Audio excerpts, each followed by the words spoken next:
నమస్తే welcome to four sights TV news బ్లేస్ బులెటిన్ల ముందుగా హెడ్లైన్స్ చూద్దాం. 400 సీట్ల నినాదం బీజేపీది కాదు, ప్రజల నుంచి వచ్చిందన్న ప్రధాని మోడీ.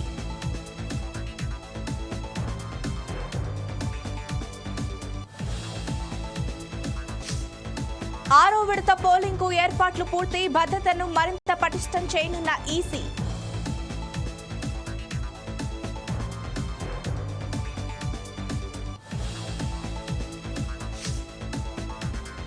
దండకారణ్యంలో మరోసారి కాల్పుల మోత, 7 మావోయిస్టులు మృతి.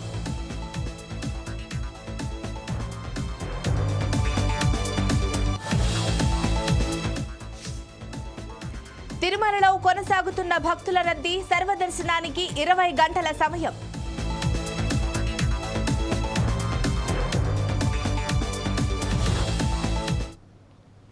బులెటిన్ల డీటెయిల్స్ చూస్తే వికసిత్ భారత్ కల సాకారం కోసం 2047 వరకు నిరంతరం శ్రమించే బాధ్యతను దేవుడు తన మీద పెట్టాడని ప్రధాని మోడీ అన్నారు. ఒక టీవీ షోలో ఆయన మాట్లాడుతూ ఈ సందర్భంగా దేవుడు తనను ప్రత్యేక కార్యం మీద పంపాడని తనకు తెలియజేశారు. దేవుడు తనకు దారి చూపడమే కాకుండా శక్తినిచ్చాడని, 2047 కల్లా వికసిత్ భారత్ లక్ష్యం నెరవేర్చే వరకు దేవుడు తనను పైకి పిలవడని విశ్వాసం ఉందని చెప్పారు. ఈ భూమి మీద ఇంకా తాను ఎక్కాల్సిన మెట్లెన్ని చాలా ఉన్నాయని, ప్రస్తుతం 77 ఏళ్ల వయసున్న మోడీ ఈ వ్యాఖ్యల ద్వారా మరో 2 దశాబ్దాల దేశ రాజకీయాల్లో క్రియాశీలకంగా ఉంటారని పరోక్షంగా సంకేతాలిచ్చారు. 400 సీట్ల నినాదం బీజేపీది కాదని, జనం నుంచి వచ్చిందని ప్రధాని మోడీ వ్యాఖ్యానించారు. ఢిల్లీ, జార్ఖండ్ ముఖ్యమంత్రులను తాను జైలుకు పంపలేదని, కోర్టులు పంపాయని చెప్పారు.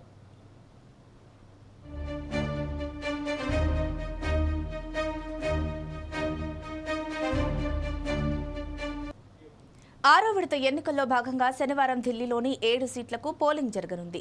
2014, 2019లో అన్ని సీట్లను గెలుచుకున్న, గతంలో విడివిడిగా పోటీ చేసి భంగపడిన ఆప్ కాంగ్రెస్ ప్రస్తుతం ఆరో విడత ఎన్నికల్లో భాగంగా శనివారం ఢిల్లీలోని 7 సీట్లకు పోలింగ్ జరగనుంది. 2014, 2019లో అన్ని సీట్లను గెలుచుకున్న బీజేపీ ఈసారి 4 చోట్ల అభ్యర్థులను మార్చింది. డాక్టర్ హర్షవర్ధన్ వంటి సీనియర్ నాయకుడిని పక్కన పెట్టింది. గతంలో విడివిడిగా పోటీ చేసి భంగపడిన ఆప్ కాంగ్రెస్ ప్రస్తుతం ఇండియా కూటమిలో భాగంగా పొత్తు పెట్టుకుని బరిలో దిగాయి. ఢిల్లీలో అధికారంలో ఉన్న ఆప్ 4, కాంగ్రెస్ 3 స్థానాల్లో పోటీ చేస్తున్నారు. ఈసారి హోరాహోరీ సమరం జరుగుతోంది. గురువారం సాయంత్రంతో ఢిల్లీలో ప్రచారం ముగుస్తుంది. గత 2 లోక్సభ ఎన్నికల్లోనూ బీజేపీకి కట్టం కట్టిన హస్తిన ఓటర్లు శాసనసభకు మాత్రం ఆప్ నే ఆదరించారు. కాగా ఢిల్లీ ఓటర్లలో 80% ఉద్యోగులు, కార్మిక వర్గాల వారి. వీరంతా ఇప్పుడు తమ సమస్యలపై గట్టిగా ప్రశ్నిస్తున్నారు.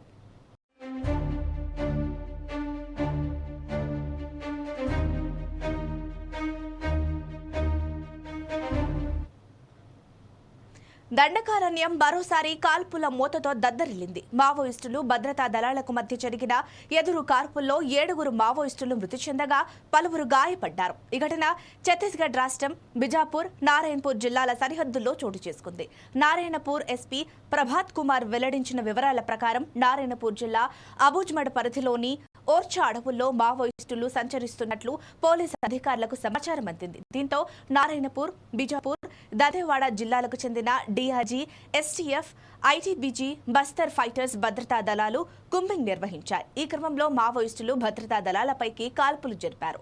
అప్రమత్తమైన భద్రతా దళాలు ఎదురు కాల్పులకు దిగాయి. మావోయిస్టులు వారి ధాటికి తాళలేక కాల్పులు జరుపుతూనే దట్టమైన అటవీ మార్గం మీదుగా పారిపోయారని సమాచారం. ఇటీవల జరిగిన సార్వత్రిక ఎన్నికల్లో పలు ప్రాంతాల్లో జరిగిన అల్లర్లపై ఎలక్షన్ కమిషన్ పెట్రోల్ లూస్ అమ్మకాలపై నిషేధం విధించింది.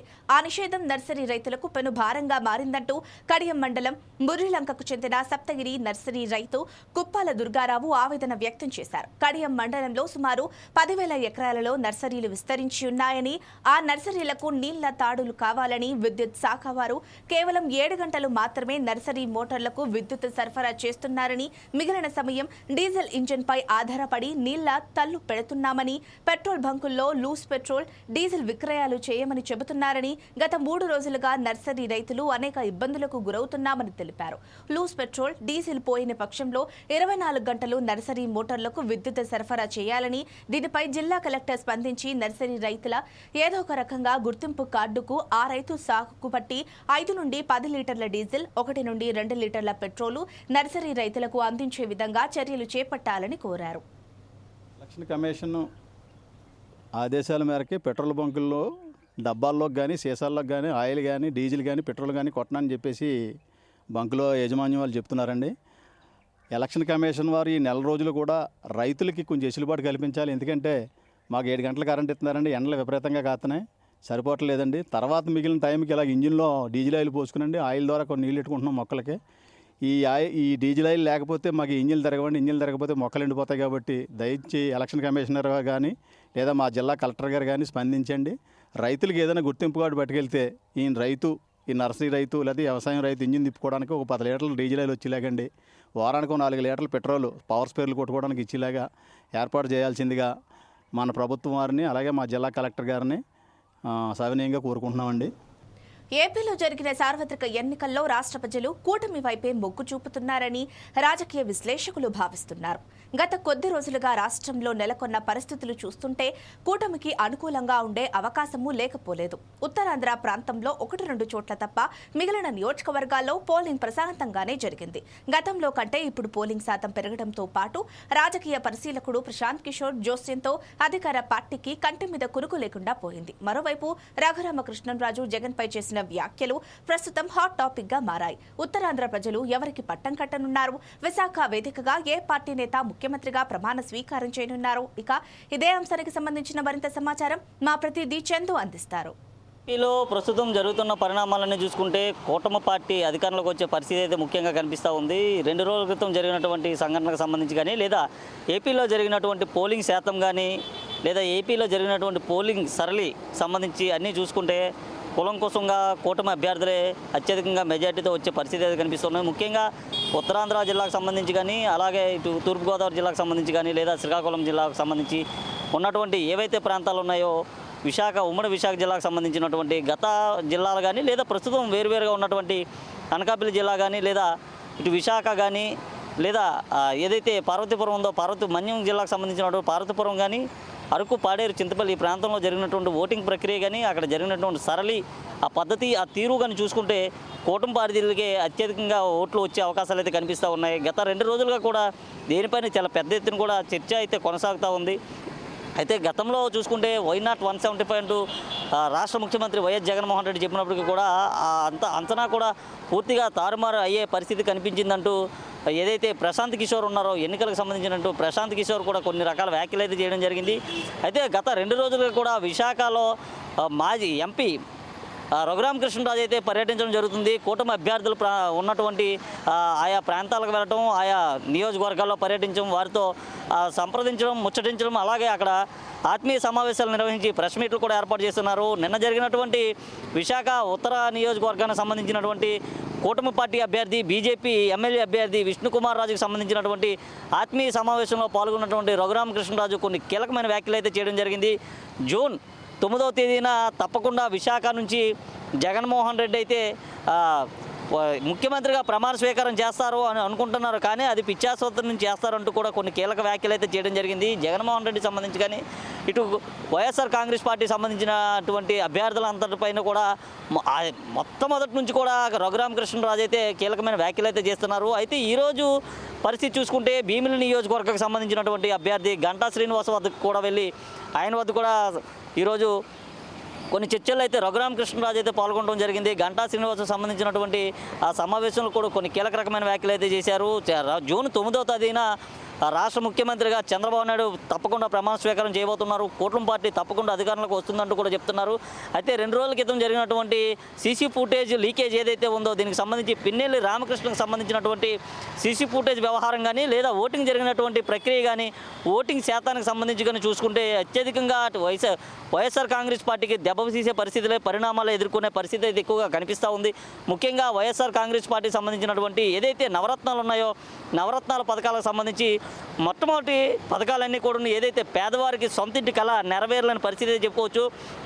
గత ప్రభుత్వం ఇచ్చినటువంటి ఏదైతే ఇళ్ళు ఉన్నాయో ఇళ్లకు సంబంధించి ఇప్పటివరకు కూడా చాలా చోట్ల అసంపూర్తిగా నిలిచిపోయినటువంటి పరిస్థితి అయితే కనిపిస్తూ ఉంది. ముఖ్యంగా విశాఖ జిల్లాకు సంబంధించినటువంటి ప్రాంతాలు ఏవైతే ఉన్నాయో మల్కాపురం ప్రాంతానికి సంబంధించి అచ్చినేలో కానీ లేదా ఇటు మరిపాలెంకి సంబంధించి కానీ లేదా అటు సంబంధించి పెందుర్తి నియోజకవర్గానికి సంబంధించి ఈ ప్రాంతాలన్నీ కూడా పూర్తిగా అసంపూర్తిగా నిర్మాణంతో ఆగిపోయినటువంటి పరిస్థితి అయితే కనిపిస్తూ ఉన్నాయి. ఎందుకంటే టిడ్కో గృహాలు తక్షణమే ఇచ్చేందుకు గత ప్రభుత్వం ఏదైతే ఉందో చంద్రబాబు నాయుడు యోచనలో ఉన్నప్పటికీ వైఎస్ఆర్ కాంగ్రెస్ పార్టీ అధికారంలోకి వచ్చిన వెంటనే ఏదైతే రివర్స్ టెండరింగ్ ఉందో రివర్స్ టెండరింగ్ అయితే ప్రక్రియను అయితే తెరపైకి తీసుకోవడం రావడం జరిగింది. అప్పటి నుంచి కూడా జరుగుతున్నటువంటి నిర్మాణాలని ఆగిపోవడం వైఎస్ఆర్ కాంగ్రెస్ పార్టీకి చాలా పెద్ద దెబ్బగానే తెలుస్తుంది. ఎందుకంటే మరోవైపు చూసుకుంటే ఎవరైతే వాలంటీర్లు ఉన్నారో వైఎస్ఆర్ ప్రభుత్వంలో చలామణిగా సాగినటువంటి వాలంటీర్లంతా కూడా 1,00,000 మందికి పైచీలుగా రాష్ట్ర వ్యాప్తంగా రాజీనామాలు చేయడం అయితే ఒక పరిణామంగా చెప్పుకోవచ్చు. ఎందుకంటే వారికి ఇష్టం ఉన్నా లేకపోయినప్పటికీ కొన్ని ప్రాంతాలు ఏదైతే శ్రీకాకుళం జిల్లాకు సంబంధించినటువంటి టెక్కలి నియోజకవర్గానికి సంబంధించినటువంటి వైఎస్ఆర్ కాంగ్రెస్ పార్టీ అభ్యర్థి దువ్వాడ శ్రీనివాసు చేసిన వ్యాఖ్యలు కూడా ప్రస్తుతం దుమారం రేపే పరిస్థితి కనిపిస్తూ ఉంది. ఇది ప్రస్తుతం ఉత్తరాంధ్రలో ఉన్నటువంటి పొలిటికల్ గ్రాఫ్. వీడియో జర్నలిస్టు గణేష్తో చందు, 4 టీవీ విశాఖ నుండి. ఏపీలో 125 పైచిలుకు స్థానాల్లో టీడీపీ కూటమి విజయం ఖాయమని నర్సాపురం ఎంపీ రఘురామకృష్ణంరాజు వెల్లడించారు. కోనసీమ జిల్లా రావులపాలెం, ఆత్రేయపురం మండలాల్లో గురువారం పర్యటించిన ఆయన కోనసీమ తిరుమల వాడపల్లి వెంకటేశ్వర స్వామి వారిని సతీ సమేతంగా దర్శించుకున్నారు. 175 స్థానాల్లో గెలిచి విశాఖపట్నంలో ప్రమాణ స్వీకారం చేస్తామని జగన్ చెప్పడమే కాదు, కేఏ పాల్ కూడా చెబుతున్నారని ఎద్దేవా చేశారు. జగన్ గారు మరి విశాఖపట్నంలో మెంటల్ హాస్పిటల్లో చేసుకుంటారా, ఇంకెక్కడైనా ప్రమాణ స్వీకారం చేస్తారో వాళ్ళ ఇష్టం. ఎందుకంటే వాళ్ళు చేసేది మాక్ ప్రమాణ స్వీకారం కాబట్టి. మేము చంద్రబాబు నాయుడు గారు అమరావతిలోనే ప్రమాణ స్వీకారం చేస్తారు. అది 9 నాకు ఒక రోజు ముందు ఒక రోజు తర్వాత అనేది ఆయన నక్షత్రం బట్టి ఆయన జ్యోతిష్యులు సిద్ధాంతులు చెప్పిన దాన్ని బట్టి ఆధారపడుతుంది. ఖచ్చితంగా చంద్రబాబు నాయుడు గారు, పవన్ కళ్యాణ్ గారు, భారతీయ జనతా పార్టీ నాయకత్వంలోనే రాష్ట్ర ప్రభుత్వం ఏర్పడుతుందని చెప్పడంలో ఎటువంటి సందేహం లేదు. అసలు మనకంతా అర్థమైపోతాం. ఎన్నికలు గారు వారు సాక్షి పేపర్లో ఏదో రాశారు. అసలు ఆయన రిగ్గింగ్ ఆపడానికి వెళ్తే రామరామ ఆయన మీద కేసులు పెట్టారంటున్నారు. రిగ్గింగ్ ఆపడానికి వెళ్ళిన మహానుభావులు ఎవరికీ కనపడకుండా పాడుకోవాల్సిన అవసరం ఎందుకు ఉంటుంది? ఉండదు కదా. ఆ వీడియోలు ఫేక్ ఏమో అని చెప్పి అంబటి రాంబాబు గారు అంటారు. ఫేక్ అయితే ఏమో ఒక రోజులో ప్రూవ్ చేసుకోవచ్చు. సో ప్రజలకి అన్నీ తెలుసు. కేవలం ఇదేంటంటే ఒక లిట్మస్ టెస్ట్ లాగా అందరికీ తెలిసిన ఈ నిజం ఈనాడు ఆంధ్రజ్యోతిలో వచ్చింది, కానీ సాక్షిలో ఇంకో రకంగా వచ్చింది. ఏందని చెప్పి ఆల్రెడీ వీళ్ళు అంటే స్కెచ్ చేసుకుంటున్నారన్నమాట. ఎందుకు ఓడిపోయాము అని చెప్పడం కోసం ఎలిబీలు వేసుకుంటున్నారు. ఈ గెలుపు ప్రజలు ఓట్లేసింది కాదు, మోసం చేసి గెలిచారు కాబట్టి మేము ప్రమాణ స్వీకారం చేసుకుంటామని చెప్పి వైజాగ్ ఈస్ట్లో జగన్ గారు చేస్తారు. తిరుమలలో భక్తుల రద్దీ కొనసాగుతోంది. ప్రస్తుతం కంపార్ట్మెంట్లన్నీ భక్తులతో నిండిపోగా శ్రీవారి సర్వదర్శనానికి 20 గంటల సమయం పడుతోంది. శ్రీవారి ఆలయ ప్రాంతంతో పాటు మాడ వీధులు, అఖిలాండం, లడ్డూ కౌంటర్, అన్నప్రసాద భవనం, లేపాక్షి సర్కిల్ ప్రాంతాలు భక్తులతో కిటకిటలాడుతున్నాయి. గదుల కోసం CRO, MBC, Padmavati, TB, ARP కౌంటర్ల వద్ద భక్తులు క్యూ లైన్లలో బారులు తీరారు. తలనీలాలు సమర్పించే కళ్యాణ కట్టలు కూడా భక్తులతో నిండిపోయాయి.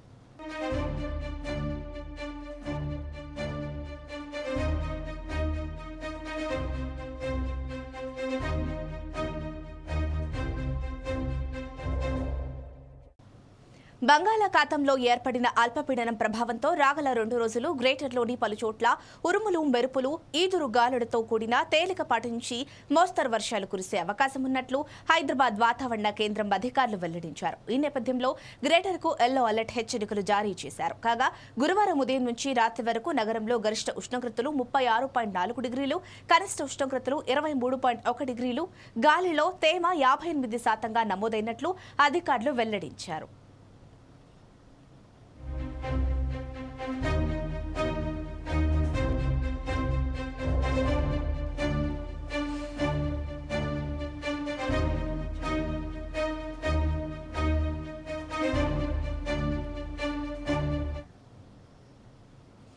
తెలంగాణలో లోక్సభ ఎన్నికలు పూర్తి కావడంతో ఇప్పుడు అందరి దృష్టి పట్టభద్రుల ఉప ఎన్నికపై పడింది. నల్గొండ, ఖమ్మం, వరంగల్ పట్టభద్రుల నియోజకవర్గ పరిధిలోని ఉప ఎన్నికకు ప్రధాన పార్టీలు సన్నద్దమవుతున్నాయి.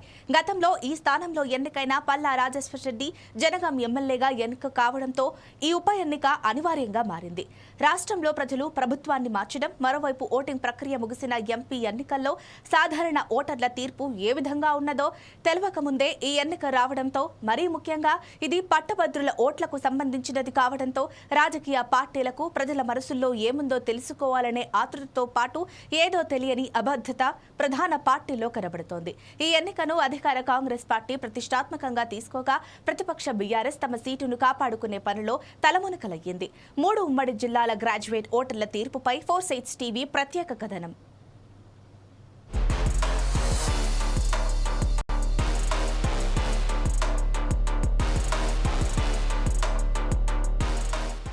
నల్గొండ, ఖమ్మం, వరంగల్ పట్టభద్రుల నియోజకవర్గ ఉప ఎన్నికల బరిలో అధికార కాంగ్రెస్ తరపున తీన్మార్ మల్లన్న అలియాస్ చింతపండు నవీన్ కుమార్ పోటీ చేస్తూ ఉండగా బీజేపీ నుంచి గుజ్జుల ప్రేమేందర్ రెడ్డి, బీఆర్ఎస్ తరపున ఏనుగుల రాకేష్ రెడ్డి పోటీ చేస్తున్నారు. వీళ్లతో స్వతంత్ర అభ్యర్థిగా ఉద్యమకారుడు, నిరుద్యోగుల తరపున పోరాటాలు చేసిన అశోక్ బరిలో ఉండటంతో ఈసారి పోరు మరింత రసవత్తరంగా మారింది. 3 జిల్లాల్లో స్త్రీ పురుషులు కలిపి సుమారు 4.61 లక్షల ఓటర్లు ఉండగా వీరు ఎవరికి పట్టం కట్టబోతున్నారు, అంతిమంగా గెలిచేది ఎవరు అనేది ఉత్కంఠగా మారింది. మొత్తంగా 52 మంది అభ్యర్థులు పోటీలో నిలవగా ప్రధాన పార్టీల మధ్య పోరు జరిగే అవకాశాలున్నాయన్న టాక్ వినిపిస్తోంది.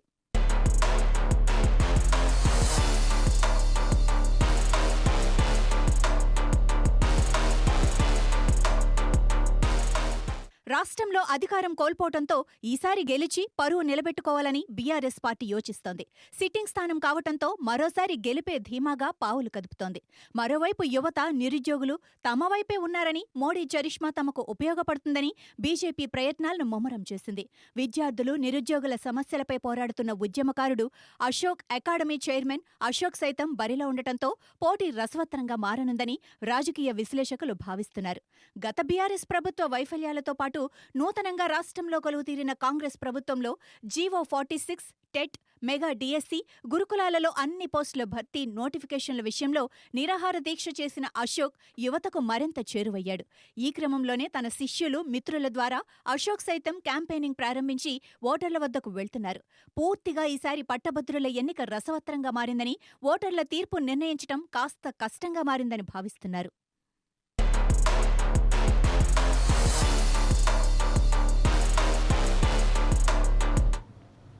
నారాయణపేట జిల్లా మాగునూరులో శ్రీ లక్ష్మీ నరసింహస్వామి బ్రహ్మోత్సవాల్లో భాగంగా రథోత్సవం అంగరంగ వైభవంగా నిర్వహించారు. అంతకుముందు మక్తల్ ఎమ్మెల్యే వాకిటి శ్రీహరి రథానికి ప్రత్యేక పూజలు చేశారు.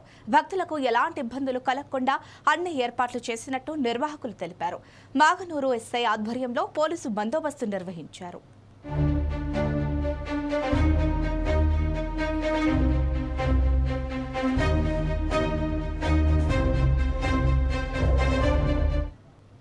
బెంగళూరు రేవ్ పార్టీలో 86 మంది మాదక ద్రవ్యాలు తీసుకున్నట్లు వైద్య పరీక్షల్లో తేలిందని నగర నేర నియంత్రణ దళం అధికారులు గురువారం వెల్లడించారు.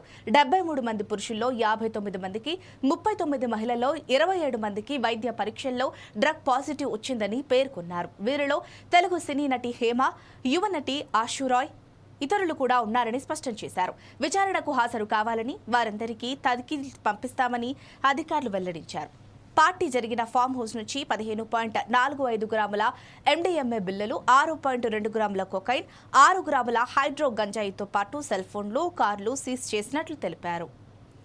తన జీవితమంతా ఉద్యోగంతో బిజీగా గడిపిన 75 ఏళ్ల మహిళ 2 ఏళ్లుగా రేయింబవళ్లు ఎడతెరిపిలేని దగ్గుతో బాధపడుతోంది. ఎంతమంది డాక్టర్ల దగ్గరకు వెళ్లినా ప్రయోజనం లేకపోయింది. దగ్గు కారణంగా తన వెన్ను ఆపరేషన్ వాయిదా పడింది. కొన్నిసార్లు దగ్గుతో ఊపిరి తీసుకోవడం కూడా కష్టమవుతోంది. డాక్టర్లు ఎన్ని మందులు వాడినా, ఎన్ని టెస్టులు చేసినా ఆ మహిళ బాధ నివారణ జరగడం లేదు. అలా 2 ఏళ్లు గడిచిపోతుండగా ఒకరోజు తను తీయించుకున్న ఎక్స్రే ల్యాబ్ నుంచి ఫోన్ వచ్చింది. ఊపిరితిత్తుల్లో తేడా ఉంది, వెంటనే డాక్టర్ను కలవండని వారు చెప్పారు. వారు చెబుతున్నది వింటున్న ఆమెకు గుండె వేగంగా కొట్టుకుంది. వెంటనే కుర్చీలో కూలబడింది. అసలేం జరిగిందో తెలుసా?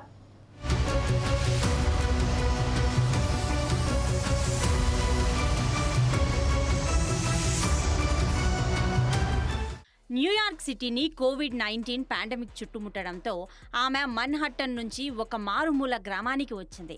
వచ్చిన కొన్ని వారాలలో ఆమెకు దగ్గు సమస్య వచ్చింది. ఆసుపత్రులన్నీ కోవిడ్ పేషెంట్లతో నిండి ఉన్నాయి. ఆ సమయంలో ఈమెకు ట్రీట్మెంట్ ఇచ్చేవారే కరువయ్యారు. ఒకసారి పీహెచ్కు వెళ్లారు. ఆమెకు కోవిడ్ టెస్ట్, ఎక్స్రే తీశారు. రెండూ నార్మల్గానే ఉన్నాయి. దీంతో బెడ్పై పిల్లోను మార్చాల్సిందిగా డాక్టర్ కోరారు. వాటి వల్ల ఎలర్జీతో దగ్గు వస్తుందన్న అనుమానంతో ఆ డాక్టర్ ఆ సజెషన్ ఇచ్చారు. అయినప్పటికీ దగ్గు ఏమాత్రం తగ్గలేదు. ఇదివరకులో ఆమె తన పెంపుడు కుక్కతో వాకింగ్కు వెళ్తుండేది. ఇప్పుడు 2 అడుగులు కూడా వేయలేకపోతోంది. గాలి పీల్చడం కూడా ఇబ్బందిగా మారింది. తన సమస్యపై ఇంటర్నెట్లో చాలా వెతికింది. అయినా లాభం లేకుండా పోయింది. ఇదే సమయంలో తాను 20 పౌండ్లు బరువు తగ్గిందని తెలిసి బాధపడింది. ఆ సమయంలో ఎక్స్రే రిపోర్ట్ వచ్చింది. వెంటనే డాక్టర్ని కలవాలని, సిటీ స్కాన్ చేయించుకోవాలని కోరారు. డాక్టర్ని కలిసిన తర్వాత ఆమెకు తెలిసిందేంటంటే industrial lung disease, idiopathic pulmonary fibrosis ఏర్పడిందన్నారు. దీంతో మరణానికి చేరువయ్యే అవకాశాలున్నట్లు డాక్టర్లు ఆమెకు చెప్పారు. దీంతో ఆమె తన కుమార్తెతో కలిసి న్యూయార్క్ చేరుకొని సిటీ స్కాన్ చేయించుకుని రేడియాలజిస్ట్ను కలుసుకున్నారు. ఆపై పల్మనాలజిస్ట్తో పరీక్ష చేయించుకున్నారు. డాక్టర్, మీరు పక్షులను పెంచుతారా అని అడిగారు. అందుకు ఆమె, అవును, పావురాన్ని పెంచుతున్నా అంది. వాటి ఆహారం, నీళ్లు పెట్టడంతో పాటు శుభ్రం కూడా చేస్తారా అని డాక్టర్కి ఎస్ అని చెప్పారు. అవన్నీ మీ బెడ్రూమ్ కిటికీల దగ్గరికి వస్తాయా అని డాక్టర్ అడిగారు. నిరభ్యంతరంగా వస్తాయన్నారు. డాక్టర్ ఆ మహిళకు ప్రెడ్నిసోన్ ఇచ్చారు. దీంతో ఆమెకు చాలా రిలీఫ్గా అనిపించింది. కొద్ది రోజులు మందులు వాడగానే ఆమె తిరిగి ఆరోగ్యాన్ని పొందింది. అంతేకాదు, వెన్నుముక ఆపరేషన్ కూడా జరిగింది. ఇప్పుడు ఆమె తన పెంపుడు కుక్కతో వాకింగ్కి వెళ్ళగలుగుతోంది. దూరం నుంచే పక్షుల కిలకిలా రావాలను విని ఆనందించగలుగుతోంది. ఇంతకీ ఆ మహిళకు వచ్చిన వ్యాధి ఏమిటో తెలుసా? అలర్జీతో కూడిన hyper sensitivity pneumonitis. South India actress Meena భర్త కూడా ఇటువంటి వ్యాధితోనే మరణించారు. దీంతో హైదరాబాద్లో పావురాల నుంచి రక్షణ కోసం అనేక గేటెడ్ కమ్యూనిటీల్లో అపార్ట్మెంట్లను నెట్తో కప్పి ఉంచడం మనం చూస్తున్నాం.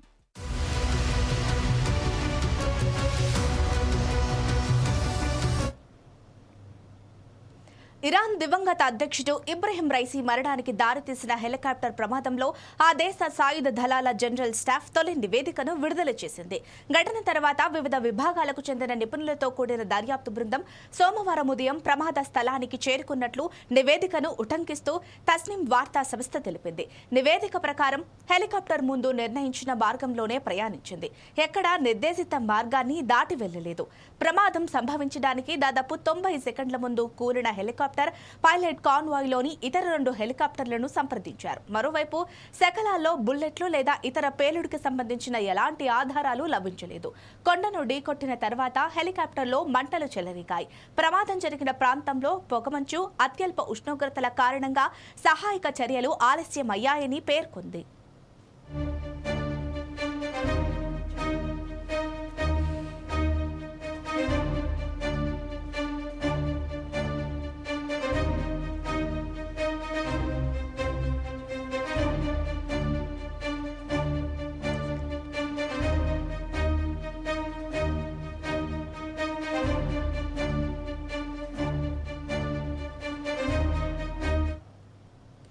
ఎలాంటి కుదుపులు లేకుండా ప్రయాణిస్తుంటే గాల్లో తేలినట్లుంటుందని అంటుంటాం. కానీ గతుకుల రోడ్లకు మించి కుదుపులు గాల్లోనే ఎక్కువ సంభవిస్తాయన్న విషయం తెలుసుకోవాలి.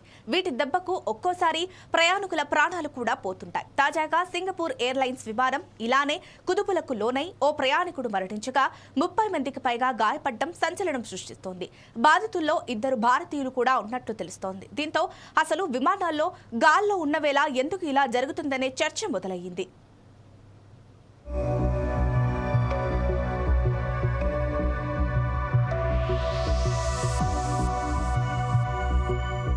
అస్థిరంగా ఉన్న గాలి దిశ, వేగంలో గణనీయమైన మార్పు చోటు చేసుకోవటాన్ని ఎయిర్ టర్బులెన్స్ అంటారు. ఇది విమానాన్ని నెట్టివేయటం లేదా కిందకు తోసేయటం చేస్తుంది. చాలా వరకు ఈ పరిస్థితి మేఘాలపైన లేదా కింద ఉన్న గాలి కారణంగా చోటు చేసుకుంటుంది. వీటిల్లో చాలా వరకు స్వల్పంగానే ఉంటాయి. కానీ క్యూములోనింబస్ తుఫాను మేఘాల సమీపంలో విమానం ప్రయాణించే సమయంలో ఇవి తీవ్రంగా ఉంటాయి. విమానాలకు ముఖ్యంగా క్లియర్ ఎయిర్ టర్బులెన్స్ అనే పరిస్థితి భయానక అనుభవాలను మిగులుస్తుంది. వాస్తవానికి వీటిని గుర్తించటం చాలా కష్టం. ఆ ప్రాంతంలో మేఘాలు కనిపించవు. ఆకాశంలో సన్నటి మార్గంలో వేగంగా గాలి ప్రయాణించే ప్రయాణించే జెట్ స్ట్రీముల వద్ద ఈ పరిస్థితి ఉంటుంది. ఇలాంటివి ఉపరితలానికి 40,000 నుంచి 60,000 అడుగుల ఎత్తులో చోటు చేసుకుంటాయి. సాధారణ మార్గంలో కంటే ఈ జెట్ స్ట్రీములు ఉన్న చోట్ల గాలి వేగం కనీసం 100 మైళ్లు అధికంగా ఉంటుంది. వీటి కారణంగా చుట్టుపక్కల గాలి అస్థిరమైపోతుంది. విమానాలు ఈ మార్గంలో ప్రయాణించే సమయంలో తీవ్రమైన కుదుపులకు లోనవుతాయి. ఒక్కో సందర్భంలో ప్రయాణికులను క్యాబిన్లోకి విసిరికొట్టే ప్రమాదం కూడా ఉంటుంది. సింగపూర్ ఎయిర్లైన్స్ విమానం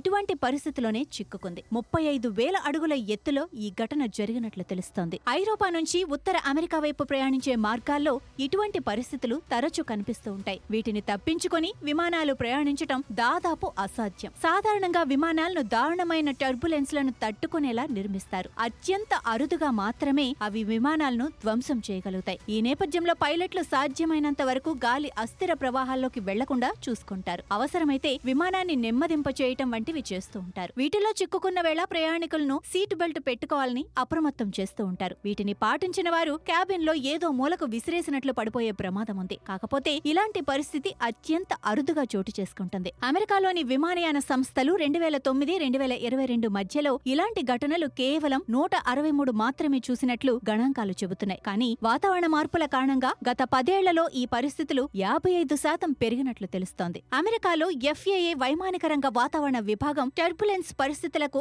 అవకాశమున్న ప్రదేశాలను గుర్తించి ముందుగానే పైలట్లను హెచ్చరిస్తాయి. దీనిని బట్టి ప్రయాణ మార్గాలను ప్లాన్ చేసుకుంటారు. ఈ టర్బులెన్స్ల కారణంగా విమానాల్లో విడిభాగాల అరుగుదల, దెబ్బతినటం వంటివి అధికంగా చోటు చేసుకుంటాయి. ఒక్క అమెరికాలోని వైమానిక రంగం ఏటా 150 నుంచి $200 మిలియన్ వీటి కారణంగా వెచ్చించాల్సి వస్తుంది. విమానాల్లో సీటు బెల్ట్లను ధరించని వారే ఈ టర్బులెన్స్ ప్రమాదాల్లో గాయపడుతున్నట్లు అమెరికాలోని నేషనల్ ట్రాన్స్పోర్ట్ సేఫ్టీ బోర్డు చెబుతోంది. టర్బులీ అనే వెబ్సైట్ ప్రపంచవ్యాప్తంగా దాదాపు 1,50,000 వైమానిక మార్గాలను అధ్యయనం చేసింది. శాంటియాగో, చిలీ, బొలీవియా మధ్య ప్రయాణించే మార్గంలో టర్బులెన్స్లు అత్యధికంగా ఉన్నట్లు గుర్తించింది. ఇక కజకిస్తాన్లోని అల్మాటీ నుంచి కిర్గిస్తాన్లోని బిష్కెక్ మధ్య గగనతల మార్గం 2వ స్థానంలో ఉంది. నాష్వెల్లీ, దుర్గం మార్గం 3వ స్థానంలో నిలిచింది.